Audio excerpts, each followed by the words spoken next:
Okay, here we are, Matthew Russell Lee, Inner City Press, here at the Southern District of New York Courthouse. Dark skies and Diddy. Today, the motion hearing on Diddy's long pending motions for acquittal or for a new trial. It begins at 11 a.m. and we're heading in. There have been people camped out since Tuesday in tents.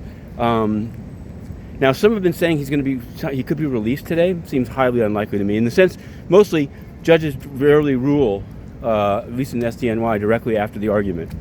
And even if somehow full acquittal, then they would ask for him to be held over for another trial. It's a whole rigmarole. In any event, we're going to be live tweeting it, and it should be interesting in part because there's a First Amendment argument, which is that if all of the encounters between the male entertainers, quote unquote, male escorts, dancers, and Cassie and Jane were in fact videotaped, is it covered by the First Amendment? So he's asked for the government to address that. So I don't know how long it's going to go, but we're going to do it. We're covering the UN at the same time, so it's a little tricky. Of course, we can't get into the UN, so we're doing it virtually. That's actually caught fire. I will say that this Japan thing has legs. The idea that as Prime Minister Ishiba spoke, Foreign Minister Iwaya, I-W-A-Y-A, seemed quite seriously to be sleeping. And then we've asked the mission. Here's the real killer. The Japanese mission. I remember when I was in the UN, before Antonio Guterres saw fit to have Inner City Press ousted for questioning his financial disclosures. Not only did Japan answer questions, they used to do briefings. They fell over themselves to be solicitous to answer the press.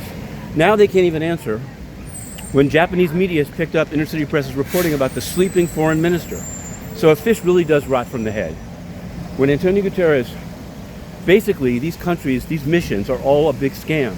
They all talk about freedom and rule of law and freedom of the press.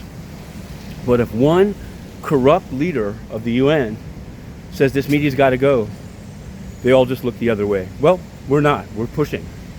I said it was a litmus test. It's a litmus test that the UN is failing.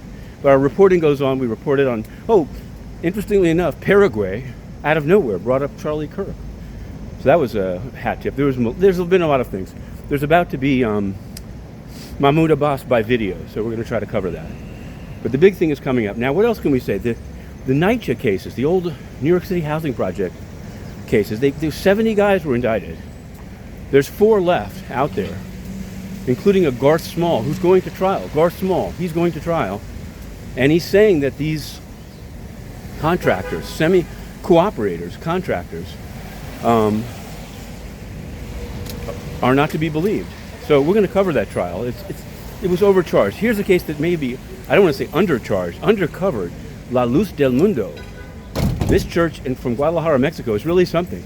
We covered the presentment and arraignment of Nahon Garcia yesterday, but I've learned a lot more about it, including some guys over there in Mexico have been arrested with weapons. This is a hell of a church, and we're going to cover that case very closely. But today, as you can see from the photographers and the people that were out in the tents and the tents across the street, today it's Diddy Day, and we're going in.